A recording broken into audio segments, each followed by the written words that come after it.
கர்த்தர் உங்களை ஆசீர்வதிப்பார். ஆமென் சொல்லுங்கள். ஆண்டவர் நிச்சயம் நமக்கு ஒரு ஜெயத்தை தரப்போகிறார். விசுவாசிக்கிற ஒரு அல்லையா சொல்லுவோமா? ஆமென்.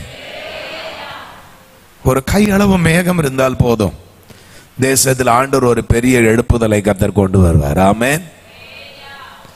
மேல் வீட்டறையில 120 பேர் கூடியிருந்தார்கள். இயேசு ஊழியத்தை விட்டு போகும்பொழுது 12 பேருடைய கைகளில் தான் ஊழியத்தை கொடுத்து விட்டு போனார். அந்த 12 பேர்லையும் ஆண்டவருக்கு மிகவும் பிரியமான பேதுரு, யோவான், யாக்கோபு 3 பேர். ஜெபத்திற்கு நமக்கு நிறைய வட்டம் இருக்கணும் ஜெபிக்கிறதுக்கு. நான் அடிக்கடி உட்காந்து யோசிச்சு பாப்பா, எனக்கு உள் வட்டத்தில் எனக்கு ஜெபிக்கிறதுக்கு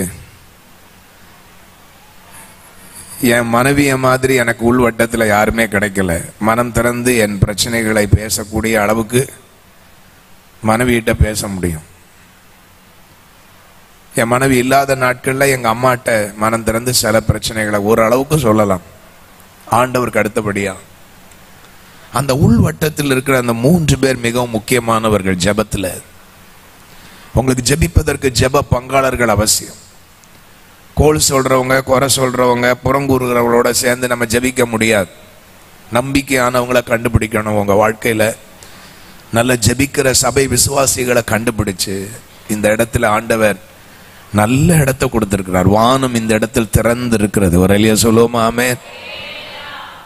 எத்தனை பேர் ஒப்பு கொடுக்குறீங்க? நான் பகல் நேரத்தில் இந்த இடத்துல வந்து ஜெபம் பண்ணுவேன்னு சொல்ற சகோதரிகள் கை வைத்து காட்டுங்க பார்ப்போம். இந்த கன்வென்ஷனோட எழுப்புதல் நின்றுடக்கூடாது. பாஸ்டர், நாங்கள் டெய்லி இந்த இடத்துல வந்து ஜெபம் பண்ணுவேன்னு சொல்றவங்க கை வைத்து காட்டுங்க. அப்போ இது கன்வென்ஷன் கூட்டம் தானோ? பாஸ்டருக்கு தான் தெரியும். இல்லை கை வைத்துனா வரணும். நீங்க டெய்லி வந்து ஜெபிக்கலைன்னா நான் சொல்றேன், இந்த எழுப்புதல் இந்த வாரத்தோட முடிஞ்சிடும். இந்த எழுப்புதல் கூட்டம் முடிஞ்ச உடனே எது முடிஞ்சிடும்? எழுப்புதல் முடிஞ்சிடும். சபையை நடத்துகிற மேய்ப்பனா இருக்கிறதுனால நான் சொல்றேன், அதிகாலை ஜெபத்திற்கு ஒரு கூட்டம் வருகிறது பாருங்கள். அவர்களை கொண்டுதான் ஆண்டவர் சபைக்குள்ளே எழுப்புதலை கொண்டு வருகிறார். பகல்ல எவ்வளவு நேரம் வரணும் நீங்க தீர்மானம் பண்ணுங்கள். பாருங்க, இந்த எழுப்புதல் கூட்டத்தில் மிகவும் முக்கியமான நேரம் 10 மணியிலிருந்து 1 மணி வரைக்கும் 3 மணி நேரம். 3 மணி நேரம் 3 மணி நேரமா நீங்க திட்டமிட்டு பாருங்கள். வீட்டில் இருக்கிறவங்க, இன்னைக்கு நான் காலையில் எழும்பணும்னா 5லேருந்து 8 ஆண்டவருடைய சமூகத்தில் நல்ல ஜெபம் பண்ணி வாக்கிங் எல்லாம் போய் நடக்கும் பொழுதும் ஜெபம் பண்ணிட்டு அந்நிய பாஷை பேசிட்டு சித்ரா ஹோட்டல்ல இருந்து நம்முடைய மார்த்தாண்டம் சந்தை வரைக்கும் நடந்தேன். அந்த கடைகளுக்கெல்லாம் ஜெபம் பண்ணிட்டு ஸ்தோத்திரம் பண்ணிட்டு அப்படி ஜெபம் பண்ணாதான் அந்த கடைக்காரங்க எல்லாம் சர்ச்சுக்கு வருவாங்க. ஒரு அல்லையா சொல்லுவோமா? ஆமென். சத்தமா சொல்லுங்க அல்லேலூயா. நீங்க ஜெபிக்கலைன்னா அந்த ஏரியாவில் இருந்து ஆத்துமாக்கள் சபைக்கு என்ன செய்ய மாட்டாங்க? வரமாட்டாங்க, ரட்சிக்கப்பட மாட்டாங்க, மனம் திரும்ப மாட்டாங்க. நீங்க விசுவாசத்தோட ஜெபம் பண்ணணும். அங்க இருக்கிற ஆஸ்பத்திரிகளுக்காக, டாக்டர்களுக்காக, என்ஜினியர்களுக்காக. ஒரு விஷயம் நான் சர்ச்சில் எப்படி நான் சொல்லி ஜெபம் பண்றேன், எங்க சர்ச்சுக்கு கலெக்டர்கள் எல்லாம் வரணும், என்ஜினியர்கள் எல்லாம் வரணும், டாக்டர்கள் எல்லாம் வரணும், படித்தவர்கள் எல்லாம் வரணும். அதை ஒருத்தர் இமெயில்ல போட்டு இப்படி ஒருத்தர் பாஸ்டர் ஜெபம் பண்றாரு, படிச்சவங்க வரணும், பட்டதாரிகள் வரணும். அப்படி ஜெபிக்கிறதுல என்ன தப்பு? ஏழைகள் மாத்திரமா சபைக்கு வரணும்? சபைக்கு படித்தவர்கள் பட்டதாரிகள் வரணும்னு ஜெபிக்கிறதுல தப்பு இல்லை. கைகளை வைத்தவர் அல்லையா சொல்லுவோமா? ஆமென்.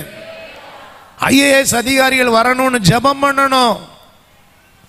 ஒரு கலெக்டர் நம்ம சர்ச்சுக்கு வந்துட்டு போனா எப்படி இருக்கும்? யாராவது ஏதாவது எதிர்த்து பேசுவாங்களா? போலீஸ் அதிகாரிகள் வரணும். மெயில் போட்டு இன்டர்நெட்ல போட்டு என்ன ரொம்ப அசிங்கமா பேசினார். எதை பேசினாலும் நம்மளை தவறாய் பேசுகிற ஆட்கள் இருப்பாங்க. ஆனா நம்முடைய ஜெபத்தை கேட்கிற தேவன் நம்முடைய ஜெபத்திற்கு பதில் கொடுக்கிறவராய் இருக்கிறார். ஒரு அரை மணி நேரம் காலையில அப்படி ஒரு அரை மணி நேரம் இப்படி ஒரு அரை மணி நேரம் நடந்து வந்து ஒவ்வொரு பகுதிக்காக ஜெபம் பண்ணு. கிழக்க மேற்கு. நேற்றுக்கு இப்படி நடந்து போன இடம் எனக்கு சொல்ல தெரியல. நேற்றுக்கு இப்படி நடந்து போனேன். நடந்து போய் அரை மணி நேரம் அப்படி, அரை மணி நேரம் இப்படி நடந்து ஜெபம் பண்ணணும். சொல்லுங்க, நம்ம எதையெல்லாம் பார்த்து ஜெபம் பண்றோமோ அந்த பகுதியில் இருக்கிற ஆவிகளை தேவன் கட்டுவார். ஒரு அல்லையா சொல்லுவோமா? ஆமென். இது சபைக்கு உள்ள நீங்க இருக்கிறீங்க, நல்லா ஜெபம் பண்ணலாம். அங்கங்க ஸ்ட்ராங் ஃபோர்ஸை பிசாசு வச்சிருப்போம். அந்தகார வல்லமைகளை அங்கங்க உயர்த்தி வச்சிருப்போம். மலைகள்ல, ஏரிகள்ல, குட்டைகள்ல, வீட்டுகளுக்கு முன்னாடி. நாங்கெல்லாம் அப்படி ஜெபம் பண்ணதுனால தான் இன்றைக்கு ஒரு எழுப்புதலை பார்க்கிறோம். நீங்களும் ஜெபம் பண்ணுங்க. சபையை சுற்றிலும் எல்லாரும் சொல்லுவாங்க 1 கிலோமீட்டர் சுற்றிலும் முதல்ல சொல்லுவாங்க இல்லையா, ரவுண்டு கட்டி ஜெபம் பண்ணணும். எத்தனை 1 கிலோமீட்டர் எனக்கு எந்த ஏரியான்னு தெரியாது. எங்க ஏரியா இருக்கிற அந்த பின்கோடு கோல்டன் ஜார்ஜ் நகர் அப்படின்னா அந்த கோல்டன் ஜார்ஜ் நகர்ல இருக்கிற அத்தனை தெருவும் எனக்கு தெரியும். எல்லா தெரு பேரையும் சொல்லி ஜெபம் பண்ணுவேன். சாம்சன் சரோஜா தெரு, முருகன் சுலோக்ஷனா தெரு, சீனிவாசன் தெரு, அம்பிகா தெரு, வசந்தா தெரு. ஆண்டவரை ஒவ்வொரு தெருவில் இருந்தோம் எனக்கு ஒரு குடும்பத்தையாவது தாருன்னு கேட்டேன். ஆண்டவர் அதுக்கு மேலேயே கர்த்தர் கொடுத்திருக்கிறார். ஒரு எளிய சொல்லுவோமா? ஆமென். இந்த சபையை சுற்றிலும் இருக்கிற 1 கிலோமீட்டர் நல்ல உப்பாக அந்த சாரம் இறங்கணும். இந்த சத்தம் இன்றைக்கு நற்செய்தி கூட்டத்தில் எங்கெங்கெல்லாம் போய் ஒலிக்கிறதோ அந்த பகுதியில் மக்கள் வீடுகளில் இருக்க முடியாது. விசுவாசிக்கிற ஒரு அல்லியா சொல்லுவோமா? ஆமென். ஒரு தேவ மனுஷனுக்கு ஆண்டவர் இந்த வல்லமையை கொடுத்திருக்கிறார். அப்படியே 2 கிலோமீட்டர், 3 கிலோமீட்டர், 8 கிலோமீட்டர். இப்ப எனக்கு கொடுக்கப்பட்டிருக்கிற கிருபை 15 கிலோமீட்டர்ல இருந்து வர்றாங்க. அவ்வளவுதான். பாஸ்டர் மோகன் அவங்களுக்கு 50 கிலோமீட்டர் தூரத்துல இருந்து வர்றாங்க. எல்லா ஏரியாக்கள் எவ்வளோ ஜெபம். அந்த சர்ச்சுக்குள்ள போனீங்கன்னா 24 மணி நேரமும் ஜெபம். யாராவது 2 பேர் மைக்க வச்சு ஒரு கீபோர்டை போட்டு பாட்டு பாடிக்கிட்டே இருப்பாங்க. தாவீதின் ஜெப கூடாரம், துதிக்கிற சத்தம் கேட்டுக்கிட்டே இருக்கும். நானும் வாஞ்சிக்கிறேன் என் சர்ச்சில் அப்படி ஜெப சத்தம் கேட்டுக்கிட்டே இருக்கணும். ஊழியக்கார அம்மா இருக்கிறீங்க, நல்ல ஜெபம் பண்ணுங்க. சகோதரிகளை சேர்த்து ஜெபம் பண்ணுங்க. காலையில ஜெபம், சாயங்காலம் சுவிசேஷ ஊழியம், சாயங்காலம் 7 மணிக்கு மேல வீட்டு கூட்டம். இடைவிடாமல் ஊழியம் செய்து பாருங்கள். ஆண்டவர் இழந்து போனதை எல்லாம் இந்த ஆண்டு ரெட்டிப்பாய் தருவா. ஆமென். கனியற்ற வருஷங்கள் எல்லாம் மாறி கனியுள்ள வருஷங்களை ஆண்டவர் தருவேன் என்று சொல்லுகிறார். யோவேல் தீர்க்கதரிசியின் புஸ்தகம் 2ஆம் அதிகாரம் 17வது வசனத்தில் நேற்றைக்கு வாக்குத்தத்தத்தின் ஆமென் மறுபகுதிக்கு நான் வரப்போகிறோம். 2ஆம் அதிகாரம் 17வது வசனத்தை நான் வாசிக்கிறேன் உங்களுக்காக. 2ஆம் அதிகாரம் 17வது வசனம். கர்த்தரின் பணிவிடைக்காரராகிய ஆசாரியர்கள். எடுத்துக்கிட்டீங்களா? எல்லாரும் சேர்ந்து வாசிப்போம். மண்டபத்திற்கும் பலிபீடத்திற்கும் நடுவே அழுது, கர்த்தாவே நீர் உமது ஜனத்தை தப்பவிட்டு புறஜாதிகள் அவர்களை பழிக்கும் நிந்தைக்கு உமது சுதந்திரத்தை ஒப்புக்கொடாதிரும். உங்கள் தேவன் எங்கே என்று புறஜாதிகளுக்குள்ளே சொல்லப்படுவானேன் என்பார்களாக. நேற்றுக்கு நான் சொன்ன 7 விதமான மக்கள் கூட்டத்தை நீங்கள் பார்க்கிறீர்கள். சபைக்குள்ளே இருக்கலாம். அந்த மக்கள் கூட்டத்தை கண்டுபிடித்த பின் அங்கே விட்டுறக்கூடாது. நீங்க இப்ப பலிபீடத்திற்கும் மண்டபத்திற்கும் நடுவே நாம் நின்று ஆழ வேண்டும். ஆண்டவருடைய சமூகத்தில் அழுது ஜெபிக்க வேண்டும். அழுது ஜெபிக்க வேண்டும். உங்க போன்ல எவ்வளவு பேருடைய கான்டாக்ட் நம்பர் இருக்குன்னு தெரியாது. அந்த கான்டாக்ட் ஒவ்வொன்றையும் நீங்க தட்டி ஜெபம் பண்ண ஆரம்பிங்க. ஊழியர்களுக்கு நான் சொல்றேன், ஆடுகளுடைய பெயர் நமக்கு நல்லா தெரிஞ்சிருக்கணும். ஆடுகளுடைய நிலை நன்றாய் நமக்கு தெரிஞ்சிருக்கணும். சபையை விட்டு ஒரு சிலர் போவாங்க, ஆனா அவங்களுக்காக நீங்க ஜெபிக்காம இருக்கக்கூடாது. தொடர்ந்து ஜெபம் பண்ணிட்டே இருங்க. போன ஆடுகளை எல்லாம் கர்த்தர் திருப்பி கொண்டு வருவார். ஒரு அல்லியா சொல்லுவோமா? ஆமென். எத்தனை பேருக்கு அந்த விசுவாசம் இருக்கு? கைகளை உயர்த்து. உங்களுக்கு தெரியும், சபையை விட்டு ஒரு சிலர் அங்கங்க போயிருப்பாங்க. அவங்கள எல்லாம் நம்ம ஜெபம் பண்ணும் பொழுது ஆண்டவர் இந்த நாட்களில் கூட்டி சேர்க்க போகிறார். இன்னைக்கு நான் இந்த கூட்டத்துக்கு இங்க வந்திருக்கிறேன். நான் சனிக்கிழமை போய் ஒரு ஐயாவுக்காக ஜெபம் பண்ணிட்டு வந்தேன். எனக்காக நீங்களும் ஜெபம் பண்ணு. இந்த 4 நாள்ல சபைக்குள்ள எந்த மரணமும் சந்திக்க கூடாது. நான் வெளியே எங்கேயாவது கூட்டத்துக்கு வந்துட்டேன்னா யாராவது இறந்துருவாங்க. உடனே நான் அந்த கூட்டத்தை விட்டுட்டு ஓட வேண்டியதா இருக்கும். இப்ப அப்படி இல்லை. ஆண்டவர் உடன் ஊழியர்களை கொடுத்துருக்கிறதுனால அவங்க பார்த்துக்கிடுவாங்க. ஆனாலும் ஜெபம் பண்ணணும். ஜீவானந்தம் என்கிற ஒரு ஐயா ரொம்ப முடியாம இருக்கிறார். அவருக்காக ஜெபிக்கிறோம். காலையில ஜெபம் பண்ணோம். இன்னைக்கு காலையில் நான் ஜெபத்தில் இருக்கும்போது ஞாயிற்றுக்கிழமை பார்த்தீங்கன்னா சபைக்கு வராமல் ரொம்ப நாளாக ஒரு 6 வருஷமா பின்வாங்கி போன ஒருவரை இரும்பு கம்பியினால் அடித்து மண்டையை உடைச்சு இன்னைக்கு அவர் ராமச்சந்திர ஆஸ்பத்திரியில் சீரியஸாக இருக்கிறார். இன்னைக்கு காலையில் எனக்கு மெசேஜ் வந்தது, நம்ம சர்ச்சை விட்டு போயிட்டாங்களே அப்படின்னு நம்ம அந்த ஆத்மாவை வெறுத்துடக்கூடாது. இன்னைக்கு காலையில் அந்த ஆத்மாவுக்காக நான் ஜெபம் பண்ணியிருக்கிறேன். துன்மார்க்கமான ஜீவியத்துக்கு போவாங்க, சர்ச்சுக்கு வரமாட்டாங்க, பாவத்தில் இருப்பாங்க, விட்டுறக்கூடாது. சொல்லுங்க, என் நம்பிக்கையை நான் விடக்கூடாது, என் நம்பிக்கை வீண் போகாது. ஹல்லேலூயா. எத்தனை பேர் சொல்லுகிறீர்கள், ஜெபிக்கிறவருடைய ஜெபம் எவ்வளவு தூரம் போனாலும் உங்கள் பிள்ளைகளை ஆண்டவர் இழுத்து கொண்டு வருவார். எவ்வளவு தூரம் போனாலும் சரி, அந்த ஜெபத்தில் அவங்கள அந்த கயிறுல கட்டி வைக்கணும். இயேசுவின் நாமத்தினால அவங்க என்ன காரணத்தினால பிள்ளைகளோ இல்லாவிட்ட உங்க உறவினர்களோ எந்த காரியத்தினால விலகி போயிருந்தாலோ, நான் சொல்லுகிறேன், நமக்கு ஒரு பெயர் வர வேண்டும். இவங்க ஜெபத்தினால் எல்லாவற்றையும் ஜெயம் எடுப்பார்கள். ஹல்லேலூயா. எங்க பாஸ்டர் முழங்கால் போட்டா அங்க அற்புதம் நடக்கும். ஊழியர்கள் அங்க யாரையும் சபித்து ஜெபிப்பதில்லை. ஆனா சில நேரங்களில் ஊழியர்களை நீங்கள் வேதனைப்படுத்தும் பொழுது அது உங்களுக்கு சாபமாக மாறி விடுகிறது. நான் என் வாழ்க்கையில நான் தீர்மானம் எடுத்திருக்கிறேன், என்னை யாராவது வேதனைப்படுத்தினா கூட மனசுல அந்த வேதனையை நான் சகிக்கணும், மனதார நான் வேதனைப்படக்கூடாதுன்னு சொல்லி. ஏன்னா நான் நிறைய ஊழியத்துல பார்த்துட்டேன், ஒரு சின்ன மனவேதனை அடைந்தாலே அடுத்த நிமிஷத்துல எங்கேயாவது கீழே விழுவாங்க, அடிபடுவாங்க, குடும்பத்துல ஏதாவது ஒன்று நடக்கும்.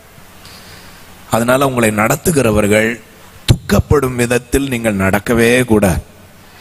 அவங்க உங்களுக்கு நலமானது தான் சொல்லுவாங்க, நல்ல காரியங்களை தான் போதிப்பாங்க, ஆவிக்குரிய காரியங்களை சொல்லுவாங்க, சில காரியங்கள்ல கடிந்து கொள்ளுவாங்க, புத்தி சொல்லுவாங்க. நம்ம அதை ஏற்றுக்கொள்ள வேண்டும். இப்போ ரொம்ப சாஃப்டா பேச வேண்டிய காலமாயிருச்சு. ரொம்ப கடிந்து கண்டனம் பண்ணி புத்தி சொல்லுனா தடிக்க விழுந்தா சபைகள் இருக்கு, பக்கத்துல போய் உட்கார்ந்துடுறாங்க. அதனால திருத்த வேண்டிய காரியங்களை கூட ஆண்டவருடைய சமூகத்தில் தான் சொல்லி ஜெபிக்க வேண்டியதா இருக்கிறது. நேரடியா சொல்ல முடியல.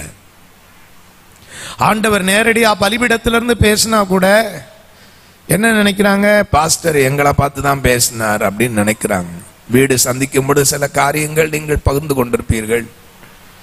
நீங்கள் மாற வேண்டும் என்பதற்காக ஆண்டவர் உங்களோடு கூட பேசுவார். பலிபீடத்திற்கும் மண்டபத்திற்கும் நடுவே அழுகிற ஊழியர்களுக்கு ஆண்டவர் வார்த்தைகளை கொடுப்பார். ஏன் இந்த குடும்பத்துல கஷ்டம், ஏன் இந்த குடும்பத்துல போராட்டம், பாதியை மறைச்சு பாதி உண்மையை சொல்லுவாங்க. தேவ ஊழியர்களுக்கு ஆண்டவர் முழு உண்மையை வெளிப்படுத்துவார். அல்லேலூயா. இந்த மனைவி சொல்றதெல்லாம் உண்மை கிடையாது, அது பாதி போய். புருஷன் சொல்றதுலயும் பாதி உண்மை கிடையாது, போய். இங்க இதுதான் சத்தியம். புருஷன் மாற வேண்டியதா ஆண்டவர் இந்த பலிபீடத்துல இருந்து பேசுவார், மனைவி மாற வேண்டியதா பேசுவார். சில பிள்ளைகள் வந்து சொல்லுவாங்க அம்மா அப்பாவை பத்தி, அதுவும் 100க்கு 100 உண்மை சொல்ல மாட்டாங்க. அப்ப இந்த இடத்திலிருந்து பட்டயம் 4 பக்கமும் வீசும், பேசுகிற எங்களையும் வெட்டும். இது ஒரு பக்கம் கருக்குள்ள பட்டயம் அல்ல, ஆண்டவருடைய பட்டயம் 4 பக்கமும் வெட்டும். பேசுகிற உங்களுக்கும் எங்களுக்கும் கேட்கிறவங்களுக்கும் அந்த இருபுறம் கருக்குள்ள பட்டயம் என்று சொல்லுகிறார்களே. சில நேரத்தில் கஷ்டமா இருந்தால் அதை ஏற்றுக்கொள்ள வேண்டும். உண்மையான மனம் திரும்புதல் வரும்பொழுது ஆண்டவர் சொல்லுகிறார், இரக்கம் வரும்பொழுது இழந்தவைகள் எல்லாவற்றையும் கர்த்தர் திருப்பி தரப்போகிறார். கைகளை உயர்த்துவார். அல்லேலூயா சொல்லும். ஆமென். எல்லாரும் சொல்லுங்க, இரக்கத்திற்காக ஜெபிக்க வேண்டும். எதற்காக ஜெபிக்க வேண்டும்? இரக்கத்திற்காக ஜெபிக்க வேண்டும். ஆண்டவரே, வெட்டுக்கிளி பட்சித்த வருஷங்கள், பச்சை புழு தின்ற வருஷங்கள், பச்சை கிளி தின்ற வருஷங்கள், இவைகள் எல்லாவற்றையும் எங்களுக்கு கிடைக்க இரக்கத்தை தாரும் என்று ஜெபிக்கிற ஒரு கூட்டம் ஆலயத்தில் வந்து எப்பொழுதும் ஜெபித்துக் கொண்டே இருக்க வேண்டும். எப்படி ஜெபம் பண்ணினார்கள் இங்கு பார்க்கிறோம். ஆமே, நீர் உமது ஜனத்தை தப்ப விட்டு புறஜாதிகள் அவர்களை பழிக்கும் நிந்தைக்கு உமது சுதந்திரத்தை ஒப்புக்கூடாதிரும். ஆண்டவரே, எங்களை நிந்தைக்கு ஒப்புக்கூடாதிரும். ஆண்டவரே, எங்கள் நிந்தையை நீக்கும். ஆண்டவரே, சர்ச்சுக்கு போறாங்களாம், பாரு ஜெபிக்கிறாங்களாம், அவங்க குடும்பத்துல இப்படி பிரச்சனை, அவங்க குடும்பத்துல இப்படி போராட்டம் இருக்கிறது. இதெல்லாம் நம்ம கேட்கும் பொழுது ஆண்டவர்கிட்ட ஜெபிக்க வேண்டும். ஆண்டவரை எங்களுடைய நிந்தையை எங்களை விட்டு நீக்குவீராக. விசுவாசிக்கிறவர்கள் கைகளை உயர்த்துவார். அல்லேலூயா சொல்லுவோமா? ஆமென். மற்றவங்களுக்கு தெரியாது, தேவன் நம்மை சிட்சிக்கிறார். தகப்பன் தான் நேசிக்கிற பிள்ளைகளை என்ன செய்கிறார்? சிட்சிக்கிறார். ஏன் சிறையிருப்பு, ஏன் கஷ்டம், ஏன் போராட்டம்? கீழ்ப்படியாமையினால் தான் அந்த சிறையிருப்பிற்குள் நாம் சென்றோம். இந்த வேதனைகள், பாடுகள் நமக்கு எதனால் வந்தது? தேவ ஊழியர்களுக்கு கீழ்ப்படியவில்லை, தேவ சத்தத்திற்கு கீழ்ப்படியவில்லை. சில நேரத்தில் வீட்டில் பிள்ளைகள் மூலமாய் ஆண்டவர் என்னோடு கூட பேசுவார். நான் பிள்ளைங்கள்ட்ட உட்கார்ந்து கேட்பேன், நீங்க என்ன சொல்றீங்க? நாங்க எல்லாம் கரெக்டா செய்யறோமா? ஊழியத்தில் நிறைய பேர் வேதனைப்படுத்துவாங்க. அப்ப என் மகள்கிட்ட ஒரு நாள் பேசிட்டு இருக்கும்போது என் மகள் சொன்னாள், டாடி, உங்களை பிசாசு வேற எந்த விதத்திலையும் காயப்படுத்த முடியாது. நீங்க எல்லாத்தையும் தாண்டி வந்துட்டீங்க. இப்ப எங்க உங்களை காயப்படுத்த முடியும்னு பிசாசுக்கு தெரியும். அது என்னன்னா, நீங்க ரொம்ப நேசிப்பீங்க பாருங்க யாராவது ஒருத்தர், அவங்கள பிசாசு எழுப்பி விடுவாங்க. நமக்கு அவங்க ரொம்ப நேசமா இருப்பாங்க, நம்ம கூட இருப்பாங்க, நமக்கு ட்ரெஸ் வாங்கி தருவாங்க, அப்படியே நகமும் சதையுமா இருப்பாங்க. அவங்க திடீர்னு ஏதாவது ஒரு குறைய சொல்லிட்டு சபையை விட்டு போவாங்க. அது எனக்கு ரொம்ப வேதனையா இருக்கும். அதுக்கப்புறமா என் மக சொன்ன பிறகு நான் அதை கண்டுபிடிச்சேன். அதுக்கு பிறகு ஆண்டவர்கிட்ட ஜெபம் பண்ண, ஆண்டவரே, இனிமேல் யாரையும் ரொம்ப அதிகமா என்ன செய்யக்கூடாது? நேசிக்க கூடாது. தப்பா நினைக்காதீங்க, எங்களுக்கு ரொம்ப அன்பு இருக்கு, உங்க மேல மனதுருக்கம் இருக்கு. ஆனா நீங்க எங்களை விட்டுட்டு போகும்போது எங்களுக்கு ஏற்படுகிற காயம் இருக்கு பாருங்க, அது பயங்கரமான காயம். ஆனா ஆண்டவர் எங்களை பழக்க வைக்கிறார். அதனாலதான் நிறைய ஊழியர்கள் ஏதாவது சொன்னா கூட அப்படி ஜெபம் பண்ணிட்டு அப்படி தூரமாவே இருப்பாங்க, ரொம்ப கிட்ட வர மாட்டான். சொல்லுவாங்க, எங்க வீட்டுக்கு வாங்க பாஸ்டர், அடிக்கடி சாப்பிடுங்க பாஸ்டர். நல்ல நிறைய தடவை யார் வீட்டில் நான் அதிகமா சாப்பிட்டு இருக்கிறேனோ அவங்க தான் என்னை விட்டு அதிகமா விலகி போயிட்டாங்க. இப்ப அதனால யார் வீட்லயும் போய் சாப்பிடும்போது நான் ஜெபம் பண்ணிட்டே சாப்பிடுவேன், ஆண்டவரே, இவங்க என்னை விட்டு என்ன செஞ்சிடக்கூடாது, போயிடக்கூடாது ஆண்டவரே. அந்த அன்பு கண்டுபிடிச்சேன். இப்ப நான் பழகிட்டேன். ஊழியத்துல இந்த உலகத்துல எதுவுமே நிரந்தரம் இல்லை, இயேசு மாத்திரம் தான் நிரந்தரம். ஹல்லேலூயா. நல்ல சத்தமா ஒரு அல்லேலூயா சொல்லுவோம். ஹல்லேலூயா. நீங்களும் அதை பழகிக்கிடணும். நேசிக்கிற கணவர் சில நம்மளை வேதனைப்படுத்துவார். எதற்கு? கற்றுத்தருகிறார் ஆண்டவர். உங்க கணவர் ஓரளவுக்கு தான் நேசிப்பார், நீ என் மேலதான் அதிகமா அன்பு வைக்கணும். மனைவி, நேசிக்கிற மனைவி சில நேரம் ரொம்ப ஹார்டா நடப்பாங்க. அப்ப நீங்க கற்றுக்கொள்வீர்கள் ஆண்டவரை தான் அதிகமா நேசிக்கணும்னு சொல்லி. பெற்றோர்கள் பிள்ளைகள்கிட்ட ரொம்ப அன்பு வச்சு, என்ன, கணவன் மனைவி, அப்புறமா அம்மா பார்த்தீங்கன்னா பிள்ளைகள்கிட்ட ரொம்ப அன்பா இருப்பாங்க. கணவரை விட்டுருவாங்க, அவர் அனாதை மாதிரி வந்துட்டு போயிட்டு இருப்பார் வீட்டுக்கு. அம்மாவும் பிள்ளைங்களும் ஒன்று சேர்ந்துருவாங்க, ஐயாவை தனியா விட்டுருவாங்க. ஸ்தோத்திரம் பண்ணுங்க. நீங்க ஆபிரகாமை போல தேவனோட சம்பாஷணை பண்ணணும். ஹல்லேலூயா. ஏனோக்கு போல தேவனோட நடக்க பழகிட்டால் இந்த 4 பேரும் திருப்பி உங்ககிட்ட சேர்ந்து வருவாங்க. கைகளை உயர்த்தி ஒரு அல்லேலூயா சொல்லுவோமா? ஆமென். நீங்க வேற நண்பர்களோட போய் சேர்ந்துடக்கூடாது. மனைவி பிள்ளைகள்லாம் ஒரு பக்கமா போயிட்டாங்க, நான் ஒரு பக்கம் போயிட்டேன், அப்படி அல்ல. நிந்தைகள் பல விதங்களில் நமக்கு வரும், வேதனைகள் பல விதங்களில் நமக்கு வரும். ஆனா பலிபீடத்திற்கும் மண்டபத்திற்கும் நடுவே நின்று ஆண்டவருடைய சமூகத்தில் ஜெபிக்கிற ஒரு கூட்டத்தை தேவன் எதிர்பார்க்கிறார். கைகளை உயர்த்தி சத்தமாய் ஒரு அல்லேலூயா சொல்லுவோம். ஆமென். சொல்லுங்கள் ஹல்லேலூயா. அவருக்கே அவ்வளவு பாடுகள் என்றால் நமக்கு பாடு வராது என்பதல்ல, உபத்திரவத்தில் பொறுமையாயிருங்கள். ஹல்லேலூயா. கூட இருந்த யூதாசு தான் காட்டி கொடுத்தான், முத்தம் கொடுத்தான், பேதுரு மறுதலித்து போனான். இது நமக்கு எல்லாருக்கும் ஏற்படுகிற ஒன்றுதான், எதுவும் நிரந்தரம் அல்ல. மலைகள் விலகினாலும் பர்வதங்கள் நிலை பெயர்ந்தாலும் வேத வசனம் சொல்லுகிறது அவருடைய கிருபை நம்மை விட்டு விலகாது. ஹல்லேலூயா. ஆண்டவர் நிச்சயம் உங்களுக்கு இரக்கத்தை செய்வார், இரக்கத்தை செய்வார். ரோமருக்கு எழுதின நிருபம் 8ஆம் அதிகாரம் 32வது வசனத்தில் பவுல் சொல்லும்போது சொல்லுகிறான், வாசியுங்கள். ரோமருக்கு எழுதின நிருபம் 8ஆம் அதிகாரம் 32வது வசனத்திற்கு நேராய் நாம் திருப்புவோமாக.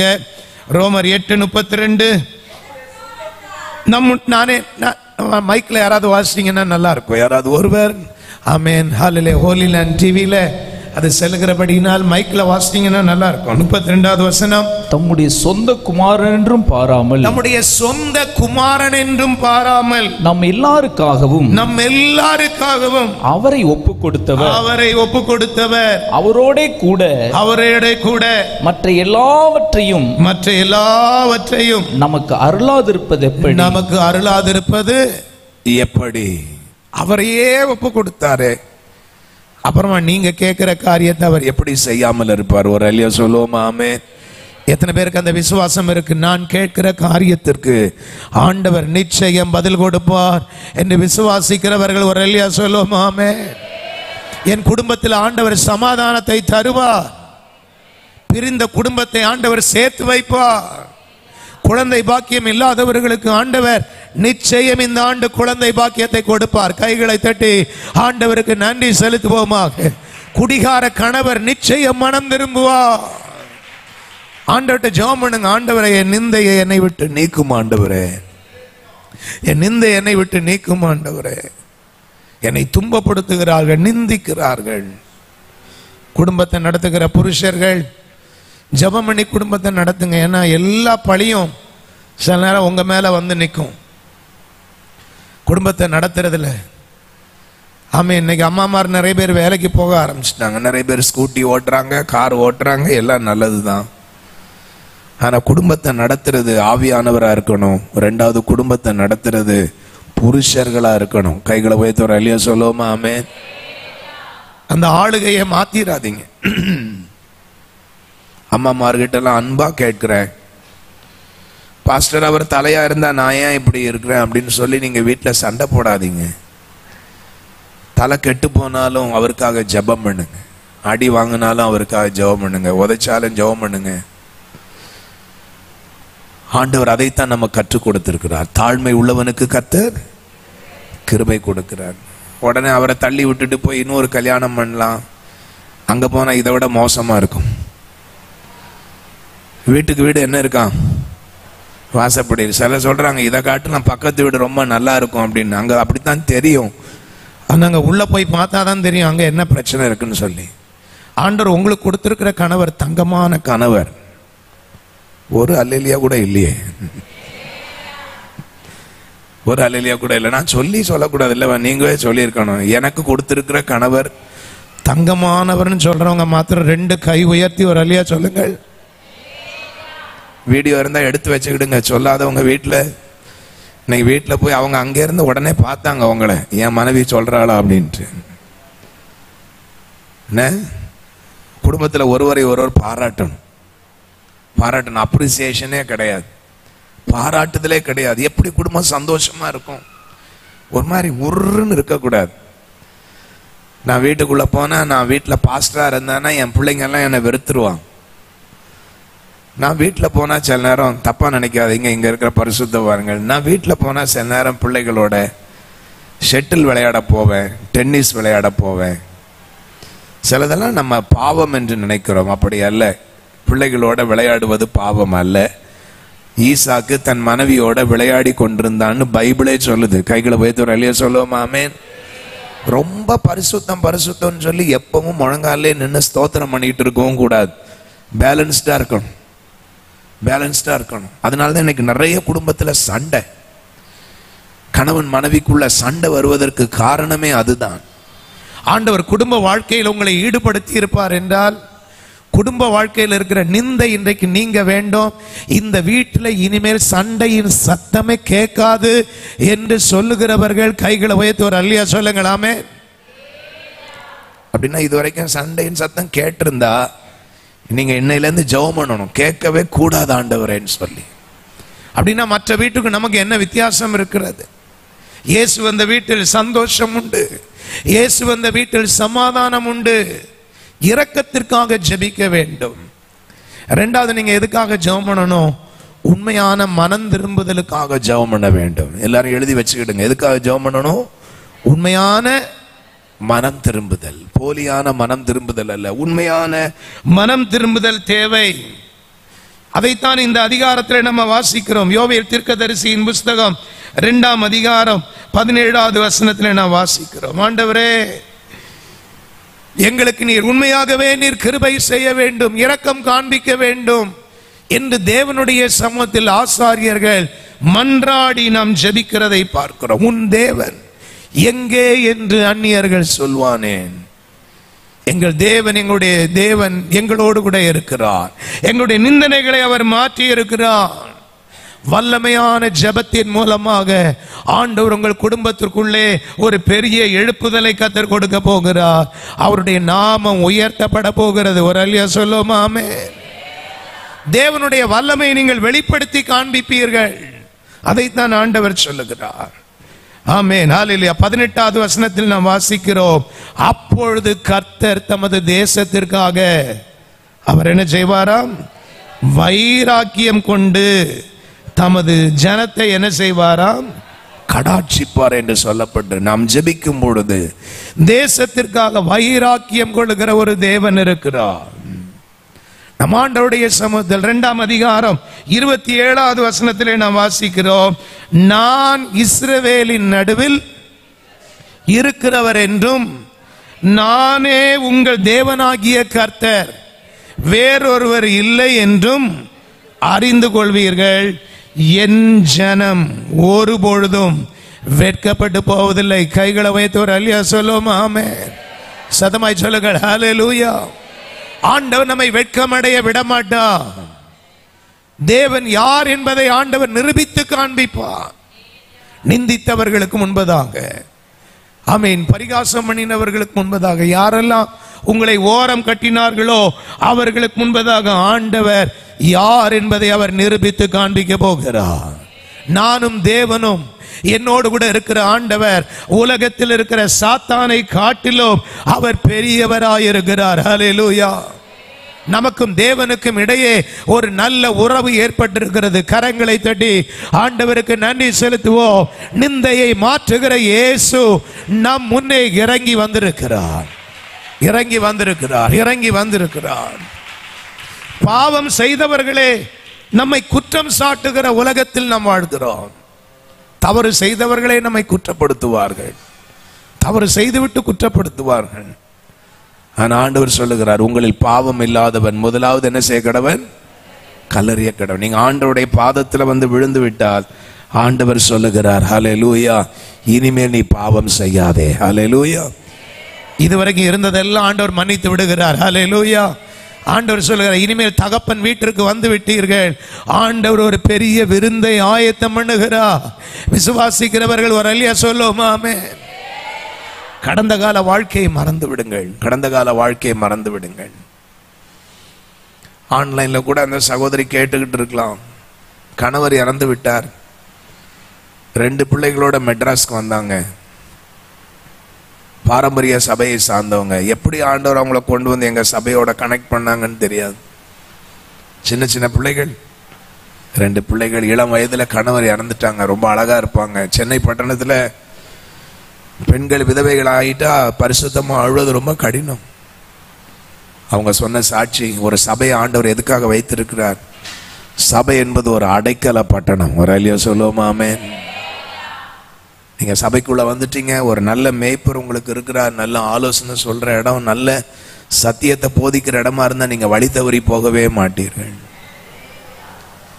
இளம் வயதுல கணவர் இழந்ததுனால உற்றார் உறவினர்கள் எல்லாம் ஒதுங்கிட்டாங்க. நல்லா இருக்கும்போது எல்லாரும் நம்ம கூட இருப்பாங்க. அதுதான் உலகம். நமக்கு ஒரு இழப்பு என்றால் நம்ம கிட்ட வந்தா நம்ம காசு கேட்போம், பணம் கேட்போம்னு உலகம் நம்ம ஒதுக்கி தள்ளிரும். ஆனா அந்த நேரம் தான் இயேசு நம்ம கிட்ட நெருங்கி வருவார். ஹல்லேலூயா. எத்தனை பேர் அதை உணர்ந்திருக்கிறீங்க? கைகளை உயர்த்தி சொல்லுங்கள். யார் என்னை கைவிட்டாலும் இயேசு என்ன செய்ய மாட்டார்? கைவிடவே மாட்டார். ஈ மைனர் கொடுங்க பாப்போம். ஹல்லேலூயா சொல்லுங்க. இந்த ஒரு பாட்டு தெரிந்தவர்கள் என்னோட கூட சேர்ந்து பாடுங்கள். யார் என்னை கைவிட்டாலும் இயேசு என்ன செய்ய மாட்டார்? கைவிடவே மாட்டார். சொல்லுங்கள். ஹல்லேலூயா, ஹல்லேலூயா. யார் என்னை கைவிட்டாலும் கைவிட்டாலும் இயேசு கைவிட மாட்டா. யார் என்னை கைவிட்டாலும் இயேசு கைவிட மாட்டா, கைவிட மாட்டா, கைவிட மாட்டா, கைவிடவே மாட்டா. நல்ல கை தட்டி பாடுங்கள். இயேசு கைவிடவே. யார் என்னை கைவிட்டாலும், யார் இயேசு. நல்ல பாடுங்கள். யார் என்னை, ஆமென், இயேசு கைவிட மாட்டா. வேதனை துன்பம் நெருங்கும் போதெல்லாம், வேதனை துன்பம் நெருங்கும் போதெல்லாம் வேண்டிடுவேனே என்னை காத்திடுவாரே, வேண்டிடுவேனே என்னை காத்திடுவாரே. யார் என்னை கைவி. நல்ல கைதடி பாடுங்கள்.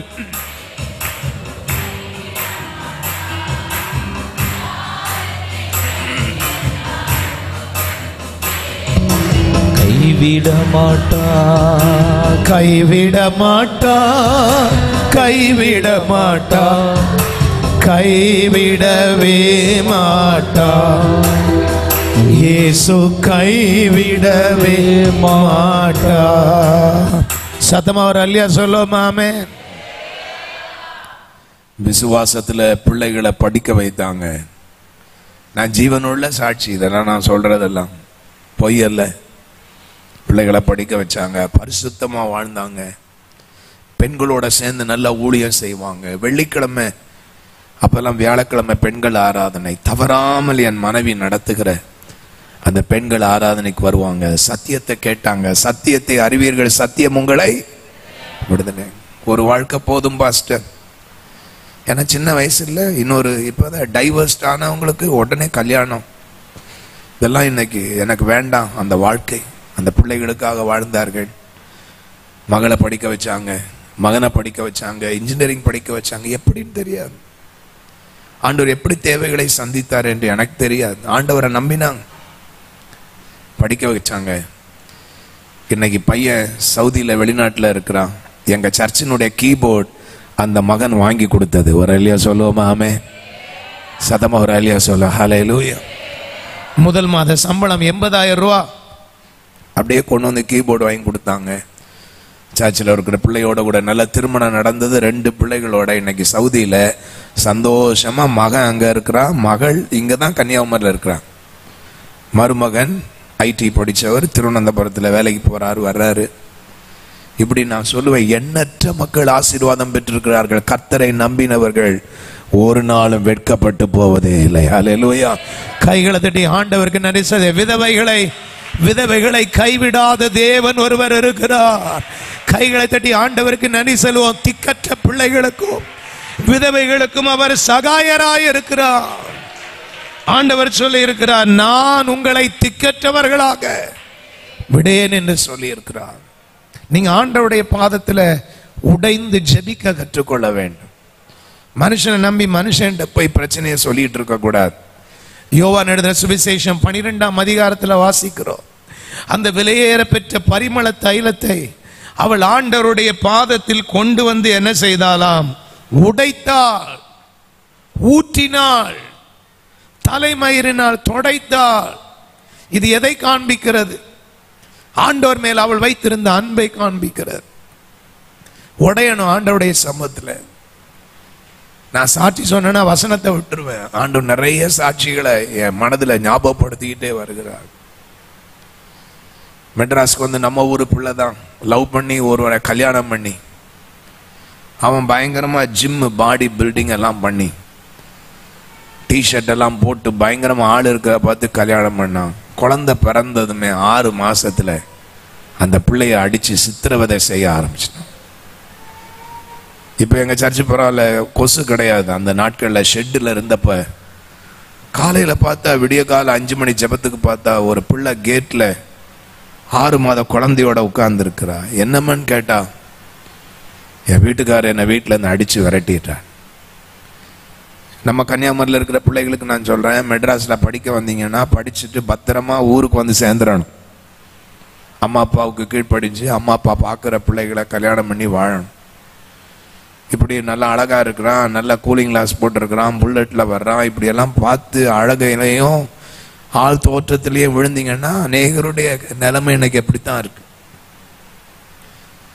6 மாத குழந்தையோட சர்ச்சுக்குள்ள வந்தா அந்த சர்ச்சில் அந்த பிள்ளைய போட்டுட்டு அழுதாள், ஜெபம் பண்ணினாள். நான் சொன்னேன், அம்மா அப்பா சொல்ற பேச்செல்லாம் கேட்காம மாட்டிக்கிட்ட, உன் புடவை முள்ளுல சிக்கிருச்சு, அவசரப்பட்டு என்ன செய்ய முடியாது, புடவை எடுக்க முடியாது, மெதுவாதாம எடுக்க முடியும். ஆலோசனை சொல்லி சொல்லி அந்த மகனை கூப்பிட்டு அவனுக்கு ஆலோசனை சொல்லி, இது உனக்கு சாபமா மாறிடும், குடி பழக்கம் வந்துருச்சு. பல பெண்களோடு கூட சேர்ந்து வாழ ஆரம்பித்தான் வாலிப வயதுல. அன்பான தேவ பிள்ளைகளை ஆலோசனை சொல்லி சொல்லி ஆண்டவர் அந்த மகனை விடல. இந்த மகளுடைய கண்ணீரின் ஜெபத்தை கேட்டு ஆண்டவர் அவனை சிட்சித்து புடமிட்டு, ஒரு நாள் பார்த்தா கால் உடைஞ்சு மாடியில நிக்கிறான். நான் கூப்பிட்டு சொன்னேன், இனிமேலாவது மனம் திரும்பு, உன் மனைவியை சந்தோஷமா வைத்துக்கொள். கர்த்தர் உன்னை அடிக்கடி சின்ன சின்ன காரியங்களை சிட்சிக்கிறார், நீ இன்னைக்காவது மனம் திரும்புன்னு சொன்ன. உண்மையாய் மனம் திரும்பின அவனை அந்த குடும்பத்தை கர்த்தர் ஆசீர்வதித்திருக்கிறார். ஒரு இல்லையா சொல்லுவோமா? ஆமென். அவசரப்பட்டு வீட்டுக்கு வந்துடக்கூடாது, பிள்ளைய தூக்கிட்டு அம்மா வீட்டுக்கு வந்துடக்கூடாது. ஊழியர்கள் சொல்லுகிற ஆலோசனை கேட்கணும். அவசரப்பட்டு தீர்மானம் எடுத்தீங்க இல்லையா, அப்ப பொறுமையா இருக்கணும், உபத்திரவத்தில் பொறுமையா இருக்கணும். ஆண்டவர் நம்ம கற்றுத்தருகிற பாடம். அப்படி யாராவது அம்மா வீட்டுக்கு வந்திருந்தீங்கன்னா ஜெபம் பண்ணி இந்த நாளில் ஆண்டவர் உங்கள் குடும்பத்தை சேர்த்து வைப்பாராக. ஒப்புரவாக்குதலின் தேவன் நம்முடைய தேவனாய் இருக்கிறார். கைகளை வைத்து ஒரு அல்லியா சொல்லுவோமா? ஆமென். இரக்கம் கிடைக்கும். உண்மையான மனம் திரும்புதல் வரும் என்றால் ஆண்டவர் இழந்ததை எல்லாவற்றையும் அவர் திருப்பி தர அவர் உண்மை உள்ளவராய் இருக்கிறார். ஆண்டவர் ஒரு நாளும் நம்மை கைவிடவே மாட்டார். பாவத்தை தேவன் வெறுக்கிறவராய் இருக்கிறார். 2ஆம் அதிகாரம் 12வது வசனம் 13வது வசனத்தில் ஆண்டவர் சொல்லுகிறார், நீங்கள் இப்பொழுதே உபவாசத்தோடும், யோவேல் 2:12-13, இப்பொழுதே உபவாசத்தோடும் அழுகையோடும் புலம்பலோடும் முழு இருதயத்தோடும் என்னிடத்தில் திரும்புங்கள் என்று கர்த்தர் சொல்லுகிறார்.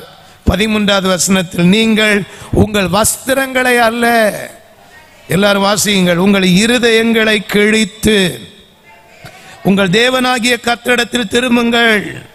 அவர் இரக்கமும் மன உருக்கமும் நீடிய சாந்தமும் மிகுந்த கிருபையும் உள்ளவர். அவர் தீங்குக்கு என்ன செய்கிறாராம்? மனஸ்தாபப்படுகிறார். கைகளை வைத்து ஒரு அல்லியா சொல்லுவோம்? ஆமென். சதமாய் சொல்லுவோம் ஹல்லேலூயா. நீங்க நினைக்கிறது மாதிரி ஆண்டவர் ரொம்ப கடினமான தேவன் அல்ல. ஆண்டவர் ரொம்ப கடினமானவர், நம்மளை போட்டு ரொம்ப கஷ்டப்படுத்துவார், அப்படி அல்ல. நீங்க ஆண்டவர் கீழ்ப்படியாம போனா ஆண்டவர் சிட்சிப்பார். ஆனா திருப்பி ஆண்டவருடைய பாதத்துல வரும்பொழுது ஆண்டவர் இரக்கத்தை காண்பிப்பார். ஹல்லேலூயா. எத்தனை பேர் நம்புகிறீர்கள் ஆண்டவர் எல்லாவற்றையும் திருப்பி தரப்போகிறார்? 20வது வசனத்தில் ஆண்டவர் கட்டளை கொடுக்க போகிறார். 19வது வசனத்தில் கர்த்தர் மறுமொழி கொடுப்பார். ஒரு அல்லேலூயா சொல்லுவோமா? ஆமென். நல்ல விசுவாசத்தில் கைகளை வைத்து சொல்லுங்கள் ஆமென். He will answer your prayer. ஆண்டவர் மறுமொழி கொடுத்து சொல்லுகிறார் தமது ஜனத்தை நோக்கி, இதோ நான் உங்களை இனி புறஜாதிகளுக்குள்ளே நிந்தையாக வைக்காமல், கைகளை தட்டி இந்த ஆண்டில் ஆண்டவர் என்னுடைய நிந்தையை புரட்டி தள்ளுகிறார். எல்லாரும் ஸ்தோத்திரம் பண்ணுவோமாக. அழுகையை கண்ணீரை களிப்பாக மாற்றுவார். களிப்பாக மாற்றுவார். களிப்பாக மாற்றுவார். சிலர் நான் சொல்றத கேட்டிருக்கிற, சாப்பிடும் பொழுது கண்ணீர் சாப்பாடோட இணைந்து போன நாட்கள் உண்டு. எனக்கு அப்படிப்பட்ட அனுபவங்கள்லாம் இருக்கு. சாப்பிடும்போது கண்ணீர் அப்படியே சாப்பாட்டுல விழும். ஆனா அதெல்லாம் வீணாய் போகாது. நான் சபைக்கு கற்றுக் கொடுத்த பாடங்களில் ஒன்று, வார்த்தையை காட்டிலும் கண்ணீருக்கு அதிக வல்லமை உண்டு. சொல்லுங்க, கண்ணீருக்கு அதிக வல்லமை உண்டு. ஹல்லேலூயா. ஆண்டவர்ட்ட ஒரு சொட்டு கண்ணீர், கர்ச்சீப்பை மூடிட்டு ஆண்டவருடைய சமத்துல அழுது புலம்பி, வெளியே யாராவது பார்த்தா உங்களுக்கு அவமானமா இருக்கும்னு நினைச்சா கண்ணீர் விட்டு கதர்னீங்கன்னா அடுத்த நிமிஷம் நீங்க வெளியே போகும்போது ஆண்டவர் அந்த நிந்தையை புரட்டி தள்ளி விடுவார். ஹல்லேலூயா. வேதத்துல நம்ம அப்படித்தான் வாசிக்கிறோம். எசேக்கியேல் வியாதிப்பட்ட பொழுது தீர்க்கதரிசி வந்து சொல்லுகிறான், ஆயத்தப்படுத்தும், ஆண்டவர் உம்மை எடுத்துக்கொள்வார் என்று. ஆனா அவன் ஆண்டவருடைய சமூகத்தில் ஜெபிக்கிறான், ஆண்டவரே எனக்கு மனம் இறங்கும் என்று. ஆண்டவர் 15 வருஷம் ஆயுச நாட்களை கூட்டி கொடுத்தார். அல்லேலூயா. போன தீர்க்கதரிசி மீண்டும் வந்து சொல்லுகிறான், ஆமென், ஆண்டவர் நாம் ஜெபிக்கும் பொழுது ஆண்டவர் தன்னுடைய மனதை மாற்றுவார். யோனாவே நினைவே பட்டணத்தை அழிப்பேன் என்று தீர்க்கதரிசனம் சொன்னான். நினைவே மக்கள் ஆண்டவரிடத்துல மனம் கசந்து அழுத பொழுது ஆண்டவர் மனஸ்தாபப்பட்டு தன் தீங்கை அவர் அழிக்காமல் ஜனங்களை ரட்சித்தார் என்று பார்க்கிறோம். விசுவாசிக்கிறவர்கள் ஒரு அல்லையா சொல்லுவோமா? ஆமென். காலம் முழுதும் நாம் கஷ்டப்பட்டு கொண்டிருக்க வேண்டும் என்பது ஆண்டவருடைய சித்தம் அல்ல.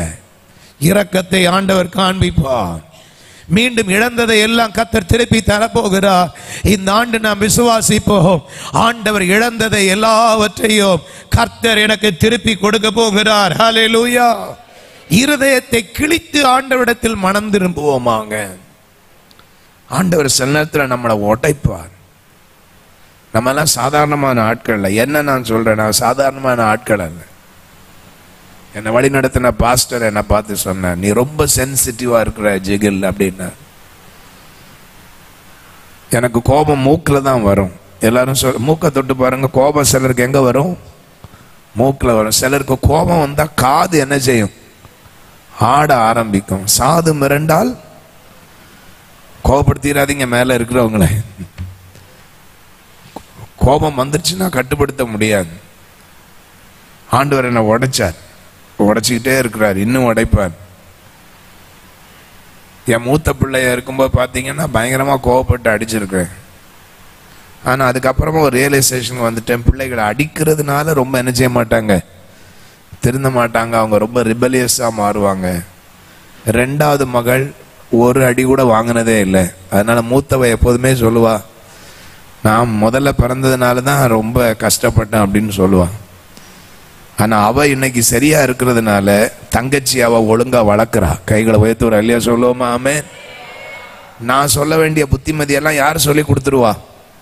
அக்கா தங்கச்சிக்கு சொல்லி கொடுத்துருவா. டாடிக்கு இது பிடிக்கும், இது பிடிக்காது, இதை செய், இதை செய்யாத. அதுக்காக எப்பவுமே அடிச்சுட்டு இருங்கன்னு சொல்லல முதல் பிள்ளைய. இந்த காலம் ரொம்ப மோசமா இருக்கு. அந்த நாட்கள்ல எங்க அண்ணன் எல்லாம் சொல்றத பார்த்துருக்கிறேன். ஊர்ல பனிஷ்மெண்ட் என்னன்னா, தப்பு பண்ணா கொண்டு போய் நம்மளை எதிர பிடிச்சு கட்டிடுவாங்களாம்.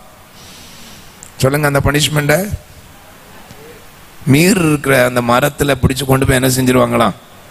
கட்டிடுவாங்களாம். அந்த கடி இப்ப இருக்கிற பிள்ளைங்களை நீங்க கட்ட போறதுக்கு முன்னாடி அவங்க உங்களை என்ன செஞ்சிருவாங்க?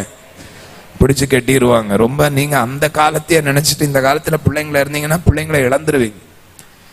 ஏன் நான் சொல்றேன்னா, அந்த காலத்துல 6 பிள்ளைகள் இருந்தாங்க, ஒன்னு இல்லைன்னா ஒன்னு காப்பாத்தோன்னு இருந்தது. ஆனா இப்ப நமக்கு இருக்கிறதே எத்தனை பிள்ளைகள் தான்? ஒன்னே ஒண்ணு. யாரோ சொன்னாங்க சத்தமா,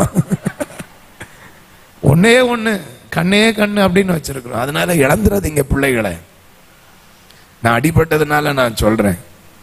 மூத்த மகள் கொஞ்சம் அப்படி இப்படி போய் இப்ப அவள்கிட்ட நான் ரொம்ப பாசமா இருந்து அவளை அன்பால தேற்றிக்கிட்டு அவளோட நான் ரொம்ப நெருக்கமா இருக்கேன். விலகி போனா ஊழிய குடும்பத்தில் இருக்கிற பிள்ளைகளே சில நேரம் நம்ம ரொம்ப ஹார்ஷா இருப்போம் பிள்ளைங்கள்ட்ட. ஊழியர்களுடைய பிள்ளைகள் இங்க இருக்கிறோம், நமக்கு ஒத்தாசையா நிற்பது கடைசியில நம்முடைய பிள்ளைகளும் நம்முடைய மனைவியும் தான்.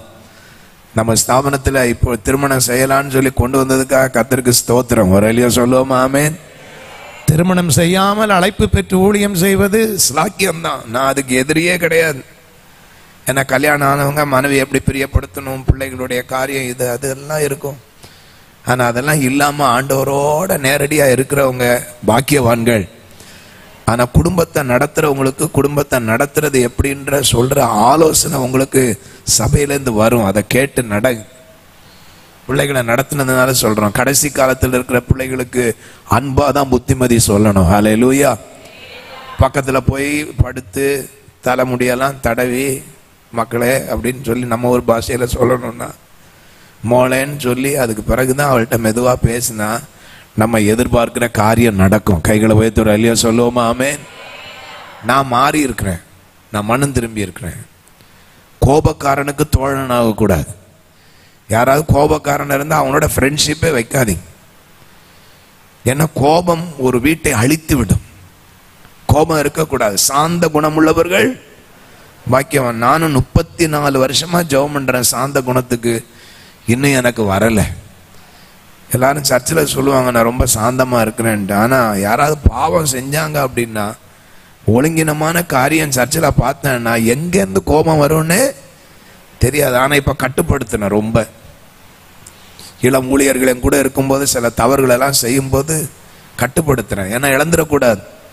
ஊழியத்துக்கு வாலிபர்கள் வரமாட்டேன்றாங்க. அவங்கள கோவப்பட்டு பேசினா போயிடுவாங்க. கட்டுப்படுத்துகிறேன். 9 மணிக்கு வாங்கன்னா 10 மணிக்கு வருவாங்க. 4 மணிக்கு ஊழியத்துக்கு போங்கன்னா கேட்டுட்டு தான் இருப்பாங்க.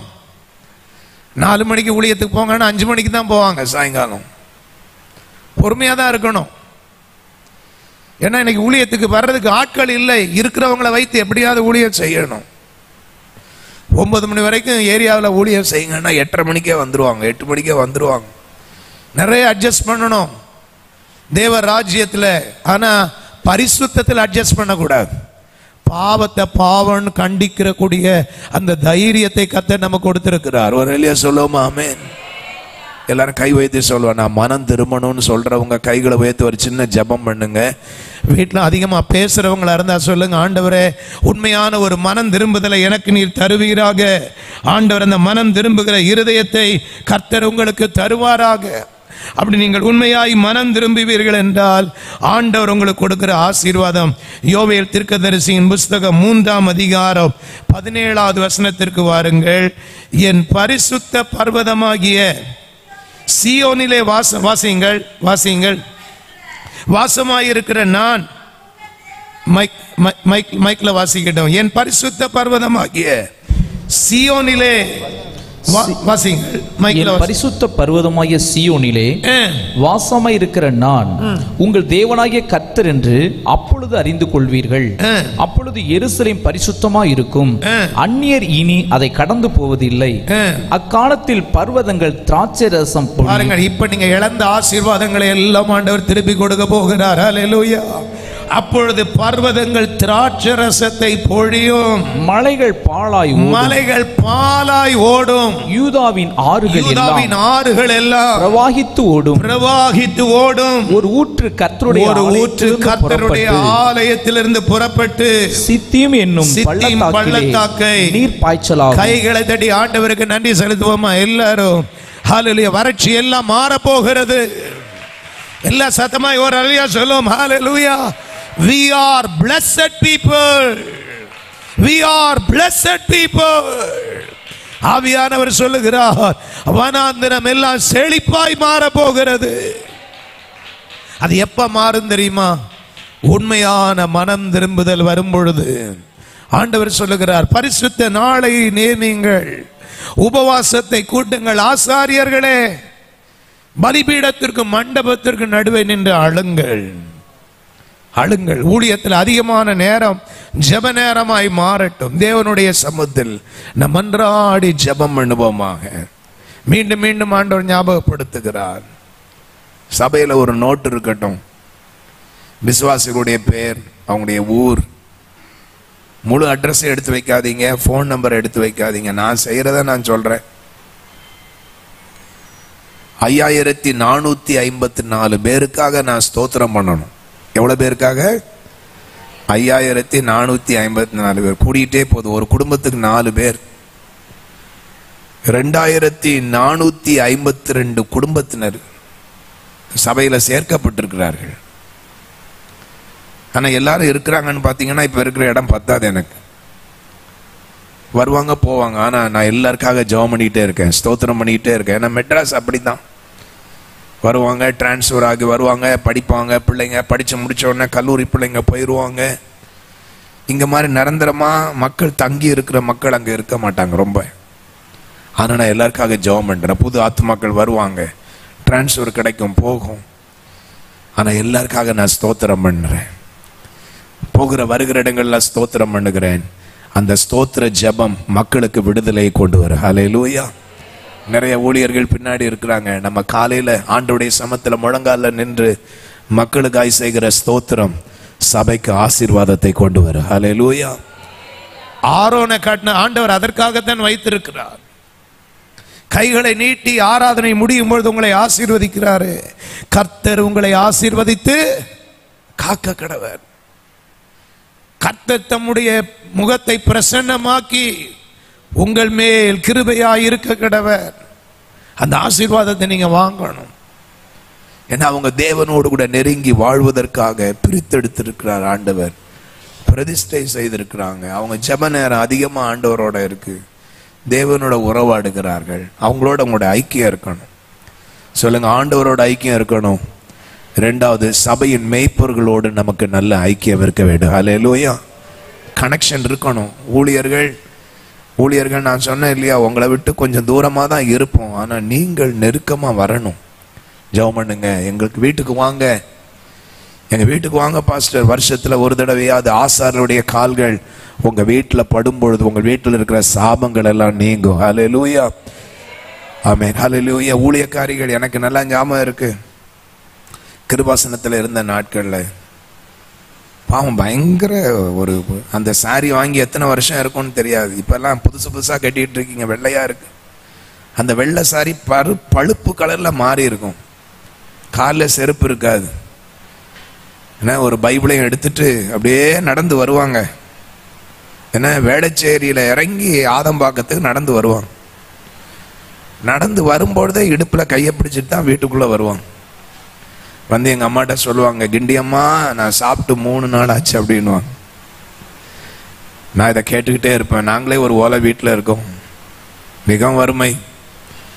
ஆனால் எங்கள் அம்மா பாருங்க, அந்த ஊழியக்கார அம்மாவுக்காக சோப்பு பருப்பு எங்களுக்கு வாங்குறது மாதிரியே அந்த சகோதரியை எங்கள் குடும்பத்தில் ஒரு சகோதரியாக நினச்சி எங்களுக்கு சோப்பு வாங்கினா அவங்களுக்கு ஒரு சோப்பு, துணி துவைக்கிறதுக்கு ஒரு சோப்பு. இப்பெல்லாம் நீங்கள் அரிசி ஒரு பிடி அரிசி எடுத்து வச்சு கலர் கலராக அரிசியை கொடுக்காதீங்க. கரெக்டாக ஒரு மூட்டை அரிசி வாங்கி அவங்களுக்கு கொடுத்துருங்க. ஆனால் அந்த நாட்களில் எங்களுடைய குடும்பம் ஏழையாக இருந்ததுனால போய் 1 கிலோ 2 கிலோ அரிசி வாங்கிட்டு வரோம். ஒவ்வொரு நாளும் வேற வேற அரிசியாக இருக்கும். அதில் ஒரு பிடி அரிசி எடுத்து அந்த ஊழியக்கார அம்மாவுக்கு ஒரு பிடி அரிசி. 30 நாள் ஆனவுடன் அந்த பை நிரம்பும். அதை வாங்குறது கரெக்டாக வருவாங்க. இதையெல்லாம் நான் பார்த்துட்டு தான் நான் ஊழியத்துக்கு வரமாட்டேன்னு எங்கள் அம்மாட்ட சொன்னேன். ரொம்ப கஷ்டம், குடும்பமே வறுமை. ஆனால் அந்த ஊழியக்கார அம்மா அதை எடுத்துட்டு போய் விசுவாசமா எங்களை ஆசீர்வதிச்சாங்க. அவங்களுக்கு கொடுத்ததுனால இன்றைக்கு நாங்கள் எல்லாம் ஆசீர்வாதமா இருக்கிறோம். ஹல்லேலூயா. நான் ஊழியத்துக்கு வரமாட்டேன்னு சொல்லி வேலைக்கு போன அந்த நாட்களில் எனக்கு முதல் மாத சம்பளம் 3000 ரூபா. எங்கள் அம்மாட்ட அப்படியே கொண்டு கொடுத்துட்டு எங்கள் அம்மா 300 ரூபா தசம்பாவத்தை எடுத்து எனக்கு கொடுத்த உடனே என்ன தெரியுமா சொன்னேன், மீதி 2700 ரூபாய் எனக்கு வேண்டாம். இந்த ஊழியக்காரங்க வர்றாங்க பாருங்க, அவங்களுக்கு நீங்க சந்தோஷமா கொடுங்க. ஆனா என்ன மாத்திரம் எங்க போக சொல்லாதீங்க, ஊழியத்துக்கு போக சொல்லாதீங்க. என்ன கஷ்டம், வறுமை, பாடு. இன்னைக்கு நீங்க இந்த செழிப்பான இந்த சபையை பார்க்கிறீர்கள். இந்த சபையை நிறுவின ஸ்தாபகர்கள் எவ்வளவு நாள் உபவாசம் பண்ணி இருப்பாங்க, எவ்வளவு நாள் கண்ணீர் விட்டு ஜெபம் பண்ணி இருப்பாங்க, கால்நடையா நடந்திருப்பாங்க. அநேகருடைய தியாகத்துல நம்ம இன்றைக்கு இந்த ஆலயத்துல கூடி உட்கார்ந்து இருக்கிறோம். ஹல்லேலூயா. ஒரு நாளைக்கு தியாகத்தை நம்ம அற்பமா நினைக்க கூடாது. இது என்னுடைய புல்பிட் கிடையாது, இது என்னுடைய பலிபீடம் கிடையாது. அநேக தேவ மனிதர்கள் நின்ற இடம். பாஸ்டர் தாசையா அவர்கள் தான் எங்க அண்ணனுடைய திருமணத்தை நடத்தி வச்சாங்க. ரொம்ப அன்பா பேசுவோம். நான் கேள்விப்பட்டேன், அவர்கள் ஸ்தாபித்த அந்த இடத்துல நான் நின்று பேசுறதுக்கு எனக்கு என்ன தகுதி இருக்கிறது? சொல்லுங்கள், தாழ்மை உள்ளவர்களுக்கு கர்த்தர் கிருபை கொடுக்கிறார். ஹல்லேலூயா. முழங்கார் படிடுவோமா? ஒரு 5 நிமிடம் ஜெபிக்க போகிறோம். ஆண்டவர் இழந்ததை எல்லாம் இன்றைக்கு காலையில திருப்பி தரப்போகிறார். ஹல்லேலூயா. வீடுகளில் இருந்தா கூட நல்ல ஊக்கமாய் ஜெபம் பண்ண போகிறோம். ஒரு 5 நிமிடம் தான் ஆவியில நிறைந்து நாம் ஜெபிக்க போகிறோம். பரிசுத்த ஆவியானவர் பரிசுத்த பர்வதத்திலிருந்து ஒரு ஊற்று புறப்பட்டு வருகிறது. எல்லாம் இந்த நேரத்தை வீணாக்கிறாதீங்க. இயேசுவின் நாமத்தினால ஒரு ஊற்று புறப்படுகிறது. நம்ம ஜெபிக்காட்டாலும் அநேகருடைய ஜெபங்கள் தூபங்களாக இந்த இடத்துல நின்று கொண்டிருக்கிறது. அதனால நீங்க ஜெபிக்கிறத விட்டுறாதீங்க. ஆமென். ஜெபம் தூபம் போல் எழும்பி நிற்கிறது.